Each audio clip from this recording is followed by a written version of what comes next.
الشيطان الرجيم بسم الله الرحمن الرحيم الحمد لله رب العالمين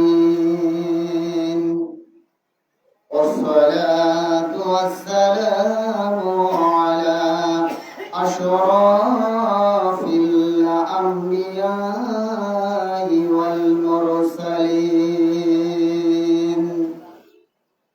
وعلى آله وأصحابه أجمعين فقد قال الله تعالى في كلامه المجيد وفرقانه الحميد وإذا سألك عبادي أني فإني قريب أجيب دعوة الداعي إذا دعان আলহামদুলিল্লাহ সমস্ত প্রশংসা আল্লাহ তাআলার জন্য যে আল্লাহ রাব্বুল আলামিন আমাদেরকে জুমা নামাজের উদ্দেশ্যে মসজিদে আসার সুযোগ করে দিয়েছেন। আমরা আল্লাহ তাআলার দরবারে শুকরিয়া জানাই আলহামদুলিল্লাহ। অতঃপর সালাত প্রেরণ করে মানবতার মুক্তির দূত শেষ নবী মুহাম্মদ রাসূলুল্লাহ সাল্লাল্লাহু আলাইহি ওয়াসাল্লাম আল্লাহ রাব্বুল আলামিন আমাদেরকে এমন একটি মাসের মধ্যে জীবিত রেখেছেন, উপস্থিত রেখেছেন, যে মাসটি হলো অত্যন্ত ফজিলতের মাস, বরকতের মাস। যে মাসের গোটা মাসটাই রহমতের মাস। এই মাসে আমরা সাধ্যমতো বিভিন্ন ধরনের ইবাদত করে যাচ্ছি। আল্লাহ রাব্বুল আলামিন রমজানুল মোবারকের ব্যাপারে সূরা বাকারার 23 নম্বর রুকু 183 নম্বর আয়াতে কারিমা থেকে আলোচনা করেছেন। তো আল্লাহ রাব্বুল আলামিন সূরা বাকারার 186 নম্বর আয়াতে কারিমার মধ্যে যেটা বললেন সেটা হলো, একজন বেদুইন আল্লাহ রসুলের কাছে এসে বললেন, ইয়া রাসূলুল্লাহ, আল্লাহ কত দূর? আমরা যে আল্লাহকে ডাকবো, উচ্চ স্বরে ডাকবো না নিম্ন স্বরে ডাকবো? আল্লাহ রাব্বুল আলামিন সূরা বাকারার 186 নম্বর আয়াতে কারিমা নাযিল করে দিয়ে বললেন, ওয়া ইযা সাআলাকা ইবাদি আন্নি, হে রাসূল, আমার ব্যাপারে আপনাকে কেউ যদি প্রশ্ন করে আপনি বলুন, ফাইন্নী করিব, আমি আল্লাহ অত্যন্ত নিকটে, উজিবু দাওয়াতা দাঈ ইযা দাআন, যখন তারা আমার কাছে কোনো কিছু প্রার্থনা করে চায়, আমি আল্লাহ রাব্বুল আলামিন তাদের প্রার্থনা কবুল করব। রোজার আলোচনার মধ্যে আল্লাহ রাব্বুল আলামিন এই বিষয়টা আলোচনা করেছেন যে রোজা অবস্থায় বান্দার দোয়া আল্লাহ তাআলা কবুল করেন। রোজাদার বান্দা যদি কোনো বিষয়ে আল্লাহর কাছে দোয়া করে, সেই দোয়াটা আল্লাহ রাব্বুল আলামিন কবুল করেন। তো আমরা তো রোজা অবস্থায় আছি, আমাদের দায়িত্ব হলো বেশি বেশি করে দোয়া করা, কারণ আল্লাহ তাআলা বান্দার অত্যন্ত নিকটে থাকে। এজন্য আমাদের দায়িত্ব হলো বেশি বেশি করে দোয়া করা। আর দোয়া করাটা হলো একটা ইবাদত। আল্লাহ রাসূল হাদিস শরীফের মধ্যে বলেছেন, আদ-দুআউ হুয়াল ইবাদা। আল্লাহ রাসূল বললেন যে আদ-দুআউ হুয়াল ইবাদা, দোয়া করাটাই হলো ইবাদত। আমরা যখন সালাত আদায় করি, সালাত আদায়ের শুরু থেকে শেষ পর্যন্ত আমরা কিন্তু অনেক ধরনের দোয়া আল্লাহর কাছে করি।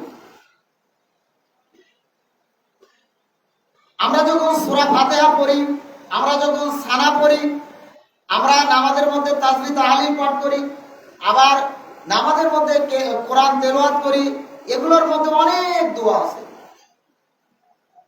আমরা যে মাসুরা পড়ি, আমরা যে আত্মাহিতু দরুদ পড়ি, এগুলোর মধ্যে দোয়া আছে। অর্থাৎ গোটা নামাজটাই হলো দোয়া।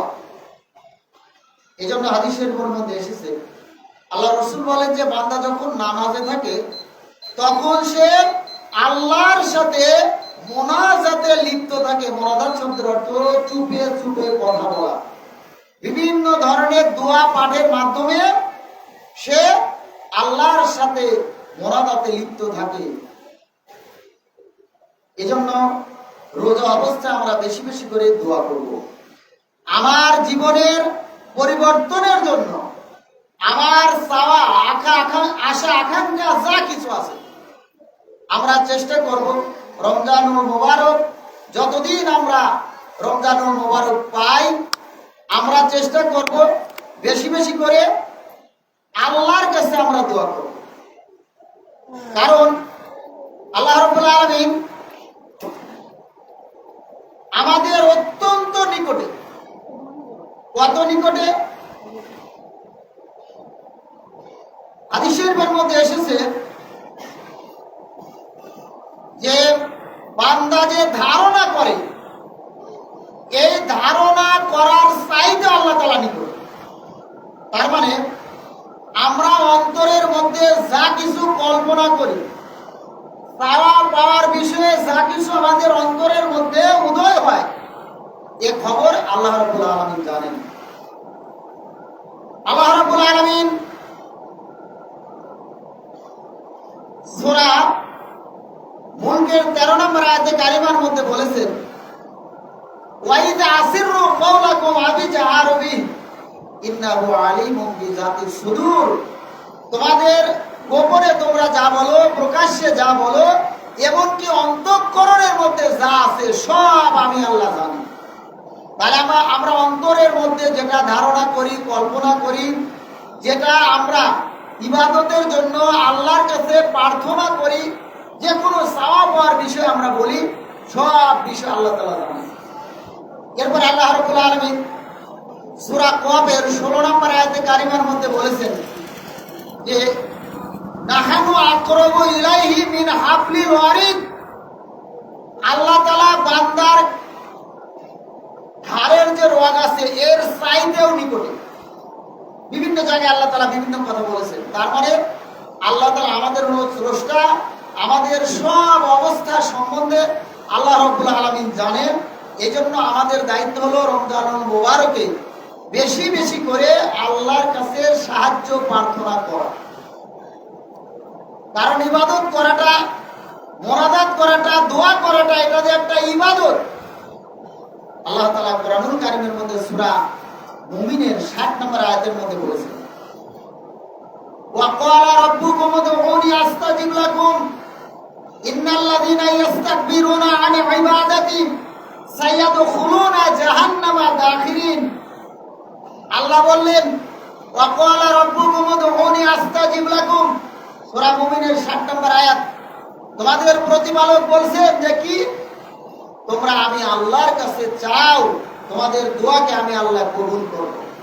ইন্নাল্লাযীনা ইস্তাকবিরুনা আন ইবাদাতি, যেই বান্দারা দোয়া নামক ইবাদত থেকে অহংকার বশত বিরত থাকবে, সাইয়াদখুলুনা জাহান্নামা দাখিরিন, আমি আল্লাহ তাকে কি করব, ওই সমস্ত বান্দাদেরকে আমি আল্লাহ জাহান্নামের মধ্যে নিক্ষেপ করব। তাহলে দোয়া করাটা হলো ইবাদত। আমাদের দায়িত্ব হলো যে কোনো বিপদ আপদে পড়ে আমরা আল্লাহর কাছে সাহায্য প্রার্থী হব, আমরা আল্লাহর কাছে দোয়া করব। এটা নবীদের একটা সুন্নাহ। প্রত্যেকটা নবীরা বিপদে পড়ে আল্লাহর কাছে চেয়েছে। প্রত্যেকটা নবী বিপদে পড়ে আল্লাহর কাছে চেয়েছে। আপনি দেখেন দুনিয়াতে যতগুলো নবী এসেছে, প্রত্যেকটা নবী, আইয়ুব আলাইহিস সালাম একজন নবী ছিলেন। আল্লাহ তাআলা সূরা আম্বিয়ার মধ্যে আলোচনা করেছেন, আইয়ুব আলাইহিস সালাম একজন নবী। তিনি কি করলেন, যখন কঠিন মুসিবতের মধ্যে পড়ে গেলেন। সূরা আম্বিয়ার 83 এবং 84 নম্বর আয়াতের মধ্যে আল্লাহ বললেন যে আইয়ুব আলাইহিস সালাম তখন আল্লাহকে বললেন, আল্লাহ আমি তো বিশাল সমস্যার মধ্যে পড়েছি, কঠিন কষ্টের মধ্যে আমি পড়ে গেছি, তুমি আরহামুর রাহিমিন, তুমি তো দয়াময়। আল্লাহর কাছে তিনি দোয়া করলেন, আল্লাহ তাআলা তার সেই বিপদ থেকে উদ্ধার করলেন। তারপরে হযরত ইউনূস আলাইহিস সালাম একজন নবী, তিনি কি করলেন, তাকে যখন জাহাজ থেকে পানির মধ্যে ফেলে দেওয়া হলো, তিনি অন্ধকারের মধ্যে যখন নিমজ্জিত হয়ে গেল, তিনি তার ভুল বুঝতে পারল, তখন তিনি কি বলেছিলেন? সূরা আম্বিয়ার 27 এবং 28 নম্বর আয়াতে কারিমার মধ্যে আল্লাহ আলোচনা করেছেন যে মাছওয়ালার কাহিনী, যাকে মাছ গিলে ফেললো, রাত্রির অন্ধকার, পানির অন্ধকার, এত কঠিন অবস্থার মধ্যে থেকে তিনি আল্লাহকে ডাক দিয়ে বললেন, লা ইলাহা ইল্লা আনতা সুবহানাকা ইন্নী কুনতু মিনাজ জালিমিন। আল্লাহ, লা ইলাহা ইল্লা আনতা, তুমি ছাড়া আর কোনো ইলাহ নেই, সুবহানাকা, তুমি পবিত্র, আমি তো অন্যায় করে ফেলেছি কিন্তু তুমি পবিত্র। আল্লাহ তাআলা কি করলেন? ইউনূস আলাইহিস সালামের দোয়া কবুল করে তাকে সেই কঠিন বিপদ থেকে তাকে উদ্ধার করলেন। এরপর আল্লাহ কি বললেন? ফাস্তাজাবনা লাহু ওয়া নাজাইনাহু মিনাল গাম ওয়া কাযালিকা নুনজিল মুমিনিন। আল্লাহ বলে দিলেন যে ইউনূস আলাইহিস সালামকে যে কঠিন বিপদ থেকে আমি আল্লাহ উদ্ধার করলাম বিপদের সময়ে, মুসিবতের সময়ে, এইভাবে কোন মুমিন বান্দা যদি বিপদের মধ্যে পড়ে আমি আল্লাহর কাছে সাহায্য প্রার্থী হয়, আমি আল্লাহ তাকেও কঠিন মুসিবত থেকে উদ্ধার করব। এই জন্য আল্লাহ বলেছেন যে মুমিন বান্দা, ইমানদার বান্দা কোন মুসিবতের মধ্যে পড়লে যদি আমার কাছে সাহায্য প্রার্থী হয়, আমি আল্লাহ তার সাহায্য, তাকে আমি আল্লাহ সাহায্য করব, আমার মদত দ্বারা আমি তাকে সাহায্য করব। এই জন্য রমজানুল মোবারক, এটা রহমতের মাস, দোয়া কবুলের মাস, এখনো শেষ হয় নাই। আমরা চেষ্টা করব বেশি বেশি করে ইবাদত বন্দেগীর মাধ্যমে আল্লাহর কাছে সাহায্য চাওয়া। হযরত জাকারিয়া আলাইহিস সালামের কাহিনী সূরা আম্বিয়ার মধ্যে আল্লাহ তাআলা আলোচনা করেছেন। সূরা আম্বিয়ার 89 এবং 90 নম্বর আয়াতের মধ্যে এসেছে, জাকারিয়া আলাইহিস সালাম, যার কোনো পুত্র সন্তান ছিল না, কোনো সন্তান ছিল না, কোনো সন্তানই ছিল না, এই বিষয়ে আল্লাহ তাআলা সূরা আল ইমরানের 37 নম্বর আয়াতের মধ্যে আলোচনা করেছেন। তো জাকারিয়া আলাইহিস সালাম, ইমরান অর্থাৎ মারিয়াম আলাইহিস সালামের দেখভালের দায়িত্ব তার উপরে পড়ল। সূরা আল ইমরানের 37 নম্বর আয়াতের মধ্যে আল্লাহ বলেছেন, তো মারিয়াম আলাইহিস সালাম যে মেহরাবের মধ্যে যে ঘরে থাকতো, ইবাদতখানায় যেখানে থাকতো, তিনি তার কাছে যখন যেতেন দেখতেন সুন্দর সুন্দর খাবার, অসময়ের খাবার।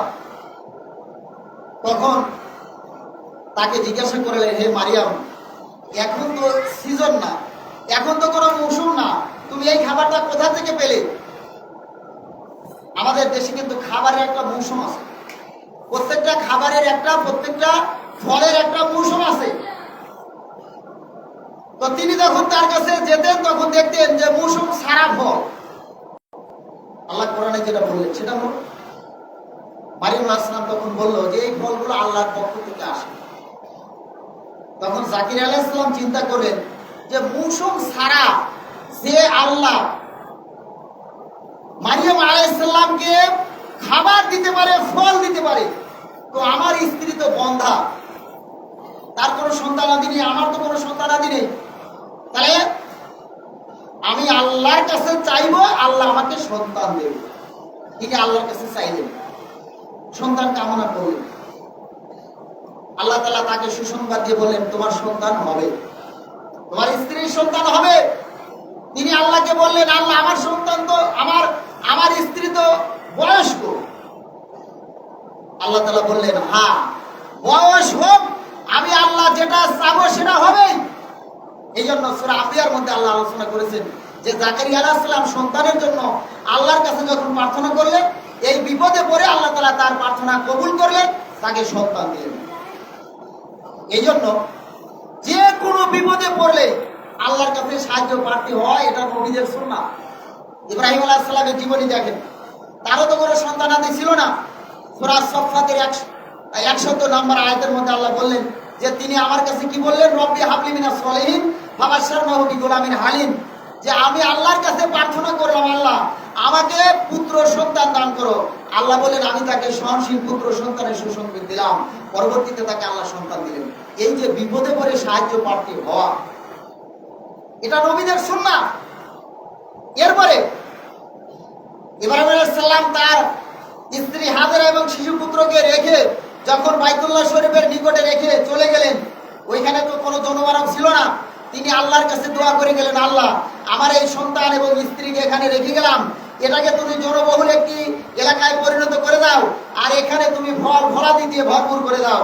অদ্যাবধি বর্তমান সময় পর্যন্ত ইব্রাহিম আলাইহিস সালামের সেই দোয়া আল্লাহ কবুল করেছিলেন। আজকে মক্কা শহরে খাবারের কোনো অভাব নেই, কোনো অভাব নেই। আল্লাহ তাআলার নবী যে দোয়া করেছিলেন যে তাদেরকে ফল ফলাদি দিয়ে তুমি ভরপুর করে দাও, আল্লাহ দোয়া কবুল করেছিলেন। অদ্যাবধি মক্কা নগরে কি ফল ফলাদির কোনো অভাব নেই। এই জন্য বিপদে পড়লে নবীরা দোয়া করেছে আল্লাহর কাছে।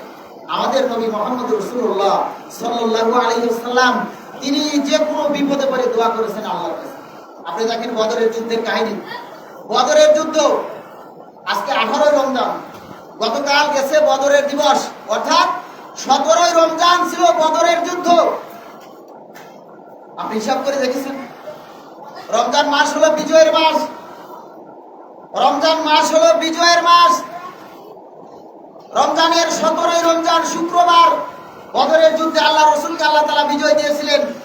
আর যেদিন মক্কা নগর আল্লাহ রসুল বিজয় করেন, সেই দিন রমজানের 20 তারিখ ছিল। অর্থাৎ আমরা মুসলমান, আমাদের দুইটা বিজয়ের দিন হলো রমজানুল মুবারকে।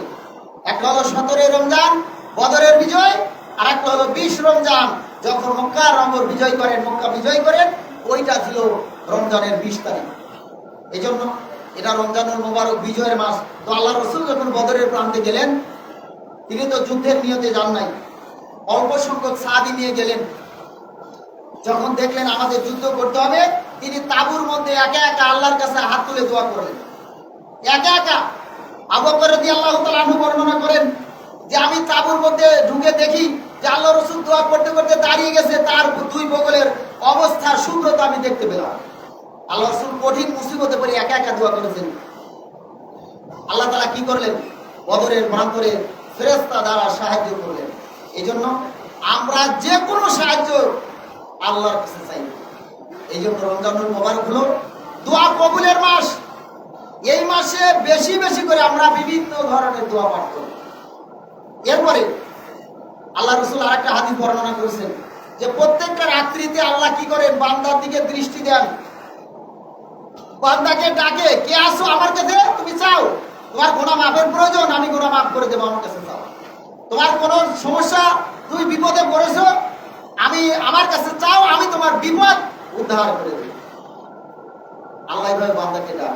এই জন্য রমজানুল মুবারক এটা বরকতের মাস, ফজিলতের মাস। এখনো যে কয়েকটা দিন আছে, আমাদের দায়িত্ব হলো আমরা বেশি বেশি করে আল্লাহর কাছে আমরা দোয়া করব। আমার জীবনের আশা আকাঙ্ক্ষা চাওয়া পাওয়া, বৈধ যত চাওয়া পাওয়া আছে আমরা আল্লাহর কাছে চাইব।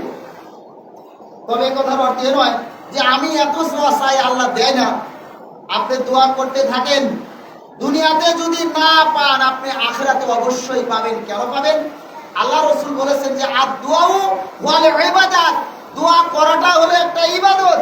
আপনি যদি দোয়া নামক ইবাদতটা করতে পারেন, তাহলে কিয়ামতের ময়দানে এই ইবাদতের ফজিলত আপনি পাবেন।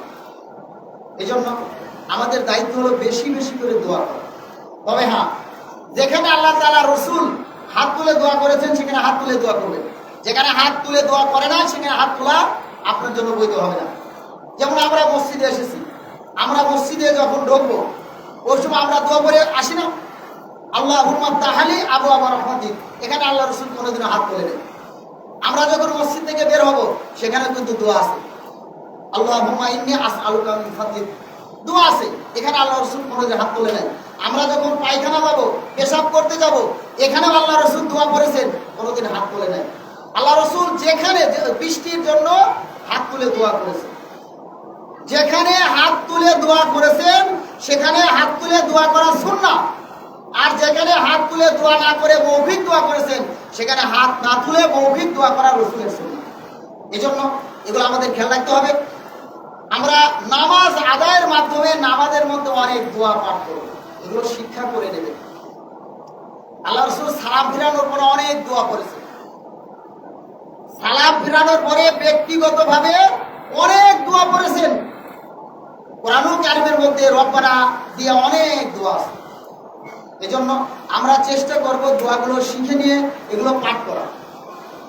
তো রমজানুল মোবারক হলো দোয়া কবুলের মাস। যদি আমরা দোয়ার মাধ্যমে আল্লাহকে স্মরণ করতে পারি, আল্লাহ তাআলা কোরআনে কি বললেন, ফাযকুরুনি আযকুরুকুম, সূরা বাকারা 153 নম্বর আয়াতের মধ্যে আল্লাহ বললেন যে ফাযকুরুনি আযকুরুকুম, তোমরা আমাকে স্মরণ করো, আমি আল্লাহ তোমাকে স্মরণ করব। সূরা বাকারার 153, 52, 53 নম্বর আয়াতের মধ্যে অনেক কথা এসেছে। বিপদে পড়লে দোয়া করতে হবে আল্লাহর কাছে। আমরা দোয়ার মাধ্যমে যদি আল্লাহকে স্মরণ করতে পারি তাহলে আল্লাহ আমাদের স্মরণ করে আমাদের গুনাহ মাফ করবে, আমাদের জীবনের আশা আকাঙ্ক্ষা পূর্ণ করে দেবে। এজন্য আমাদের দায়িত্ব হলো আমরা বেশি বেশি করে রমজানুল মুবারকে দোয়া করব। আমরা যখন বিপদে পড়ি, আমাদের একটা অভ্যাস আছে, আমরা যখন বিপদে পড়ি আমরা এই বিপদ উদ্ধারের জন্য বিভিন্ন মাজারে যাই আর নামাজ আদায়ের জন্য মসজিদে আসি। এই অভ্যাসটা বাদ দিতে হবে। বিপদে পড়লে নামাজে দাঁড়িয়ে আল্লাহর কাছে চাইতে হবে।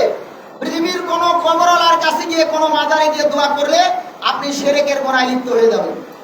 যে কোনো বিপদে আল্লাহর কাছে যাবেন, কোন কবরবাসীর কাছে গিয়ে চাইলে এটা কি হবে? শিরকের গুনাহ হবে। কোন দরগায় গিয়ে চাইলে এটা শিরকের গুনাহ হবে। আল্লাহ সহজ একটা সিলেবাস আমাদের দিল যে তুমি বিপদে পড়েছো, তুমি আমার কাছে যাও। অনেকের একটা ধারণা আছে আমি তো গুনাহগার, নামাজ কালাম ঠিক মতো করি না, তো আমার কথা আল্লাহ শুনবে কিভাবে? না, প্রত্যেকটা মুমিনের কথা, প্রত্যেকটা বিশ্বাসী বান্দার কথা আল্লাহ শুনবে।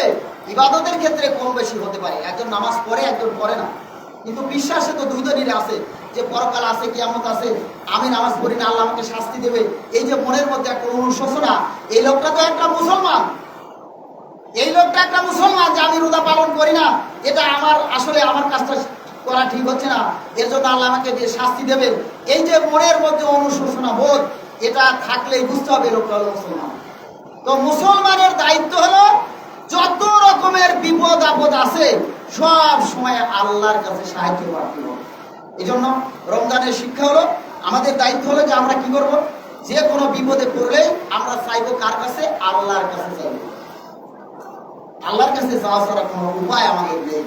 আর দোয়া করবো আল্লাহর কাছে, তবে দোয়া কবুলের পূর্ববর্তী শর্ত হলো আমার রিজিকটা হালাল হতে হবে, আমার পোশাকটা হালাল হতে হবে, আমার জীবিকাটা হালাল হতে হবে। আল্লাহ রাসূল বর্ণনা করলেন, মুসলিম শরীফের হাদিস, একজন ব্যক্তি দীর্ঘ সফর করেছে। এই লোকটা ক্লান্ত শরীরে যদি কোনো বৃক্ষের নিকটে বসে ইয়া রব ইয়া রব, হে আমার প্রতিপালক, আমার প্রভু বলে বলে যদি আল্লাহর কাছে সে দোয়া করে, আল্লাহ তার দোয়া কবুল অবশ্যই করবেন। কেন? মুসাফিরের দোয়া আল্লাহ কবুল করেন। আল্লাহ রাসূল বললেন, কিন্তু ওই লোকটার খাবারটা যদি, জীবন জীবিকাটা যদি, তার পরিধানের পোশাকটা যদি অবৈধ পথের উপার্জিত হয়, কিভাবে আল্লাহ তার দোয়া কবুল করবে? এই জন্য আল্লাহ তাআলা রাসূল বলেছেন যে ইন্নাল্লাহা তাইয়্যিবুন লা ইয়াকবালু ইল্লা তাইয়্যিবা, নিশ্চয়ই আল্লাহ পবিত্র, আল্লাহ পবিত্র ছাড়া কোনো কিছু কবুল করে না। এই জন্য দোয়া কবুলের পূর্ববর্তী শর্ত হলো হালাল হতে হবে। মুসাফিরের দোয়া আল্লাহ কবুল করেন, কিন্তু মুসাফির অবস্থায় দোয়া করেও ওই লোকের দোয়া আল্লাহ কবুল কেন করছে না? তার জীবন জীবিকা, তার পোশাকটা হালাল নয়, হারাম। এজন্য আমরা সকলে সচেষ্ট হয়ে যাব যে আমরা এই রমজানুল মুবারকে বেশি বেশি করে আল্লাহর কাছে চাইব, কারণ এই দিনটা চলে গেলে আর পাবো না। আল্লাহ রাসূল হাদিসের মধ্যে বলেছেন, যে লোকটা রমজান পেল অথচ গুনাহ মাফ যে নিতে পারলো না, এই লোকটা হতভাগা, এই লোকটা একেবারেই হতভাগা। আল্লাহ তাআলা কোরআনে বললেন, ফামান শাহিদা মিনকুমুশ শাহরা ফালিয়াসুম, তোমাদের মধ্যে কোনো ব্যক্তি যদি রমজানুল মুবারক উপস্থিত থাকে সে যেন অবশ্যই রমজানের রোজা পালন করে। আমাদের মধ্যে এখনো অনেক মানুষ আছে বিভিন্ন অসুখের কথা বলে বলে রোজা থেকে তারা বিরত থাকে। আসলে কয়দিন আপনি সুদা দিবেন, কয়দিন আপনি অভিযোগ পেশ করবেন, একদিন আপনাকে অবশ্যই মৃত্যুবরণ করতে হবে। এই জন্য আমাদের দায়িত্ব হলো, আল্লাহ তাআলা আমাদের যেটা বলেছেন যে বেশি বেশি করে আমার কাছে তোমরা চাও, চাইলে আমি আল্লাহ তোমাকে দিয়ে দেব। আপনি চেয়ে দেখেন, চেয়ে দেখেন, অবশ্যই আল্লাহ দেবে। যদি দুনিয়াতে না দেয় পরকালে অবশ্যই দেবে, কারণ দোয়া করাটা হলো একটা ইবাদত। এই ইবাদতের ফজিলত, ইবাদতের মর্যাদা আল্লাহ তাআলা গচ্ছিত করে রেখে পরকালে বান্দাকে দিয়ে দেবে। এই জন্য আমরা চেষ্টা করবো রমজানুল মুবারকে বেশি বেশি করে আল্লাহর কাছে দোয়া করা। আমার জীবনের সকল আশা আকাঙ্ক্ষা আমরা নামাজ আদায় করে, রাত্রিকালীন নামাজ আদায় করে, কিয়ামুল লাইল আদায় করে আল্লাহর কাছে সাহায্য চাইবো। রাত্রিকালীন নামাজ, তারপরে দিনের বেলায় আমরা বেশি বেশি করে নফল ইবাদত আদায়ের মাধ্যমে আল্লাহর কাছে সাহায্য চাইবো। আমরা কোনো মাজারে গিয়ে, কোনো দরগায় গিয়ে, কোনো ব্যক্তির কাছে আমার জীবনের কোনো রকমের সমস্যার কথা আমরা বলবো। এরপরে রমজানুল মুবারকের বরকতময় রজনী হলো কদরের রজনী। আজকে 18 রমজান। আল্লাহ রাসূল বলেছেন যে তোমরা 20 রমজান থেকে শেষ 30 পর্যন্ত, অর্থাৎ 20 রমজানের পর থেকে তোমরা সবে কদরকে তালাশ করো। মহিমান্বিত রজনী, যেটা মানুষের ভাগ্যের পরিবর্তন ঘটিয়ে দেবে, এই রজনীকে তোমরা তালাশ করো 20 থেকে শেষ পর্যন্ত, পরবর্তী 10 দিন। তো যেহেতু সামনে আর 2 দিন পরে শুরু হবে, আমরা চেষ্টা করবো এই কয়েকটা দিনে বেশি বেশি করে সবে কদরকে তালাশ করা। আসলে আমাদের একটা অভ্যাস হয়ে গেছে, আমরা, আল্লাহ রাসূল বললেন যে তোমরা রমজানের 20 থেকে শেষ 10 দিনে সবে কদরকে তালাশ করো। আর আমরা কি করি, এই 10 দিনে সবে কদর তালাশ বাদ দিয়ে আমরা মার্কেটে গিয়ে সুন্দর সুন্দর কাপড় চোপড় তালাশ করি। মুমিন যদি একটু চিন্তাশীল হয় তাহলে সে রমজানের প্রথমে সে তার মার্কেটটা সেরে নিল, তাহলে তার জন্য ইবাদত করাটা সহজ হয়ে যাবে। কিন্তু আমরা কি করি, আমরা টাকা পয়সা গচ্ছিত রাখি, আমরা মার্কেট করতে যাই দেরিতে, অথচ যেই সময়টা সবে কদরের জন্য দেওয়ার কথা ছিল আমরা সেই সময়টা মার্কেটে কাটিয়ে দিই। এজন্য মুমিনের একটু চিন্তা করা দরকার, কেনাকাটা বা কোনো প্রয়োজন থাকলে একটু আগে ভাগে সেরে নিতে হবে। আর আমরা যে সবে কদরে ইবাদত বন্দেগী করব নীরব জায়গায়, মসজিদের মধ্যে ইতিকাফ যেটা বলা হয়েছে, নির্জনে অবস্থান করা, এটা 20 রমজান থেকে 30 রমজান 10 দিনের ইতিকাফ, এটা হলো সুন্নতে নববী, এটা সুন্নতে রাসূল। 10 দিনের ইতিকাফ করা এটা হলো রাসূলুল্লাহর সুন্নাহ।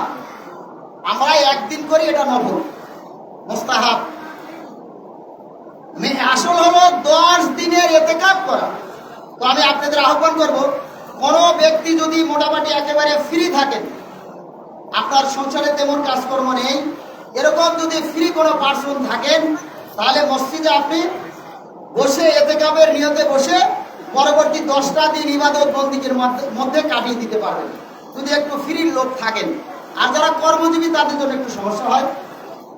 এই জন্য যারা একটু ফ্রি পার্সন তাদেরকে আমি বলছি, আপনি একটু চেষ্টা করবেন রমজানের এই 20 থেকে শুরু করে পরবর্তী 10টা দিন, যারা একেবারে সংসারে তেমন কাজ নেই, যে আপনাকে না হলে সংসার চলবে, এরকম ব্যক্তি যদি থাকে তাহলে আপনি মসজিদে একটু সময় দেন, আল্লাহ বিল্লাহ করেন, আল্লাহকে ডাকেন, আপনার জীবনের চাওয়া পাওয়া গুনাহ মাফের কথা সব আল্লাহকে বলেন, আল্লাহ তাআলা আপনার কথা শুনবেন।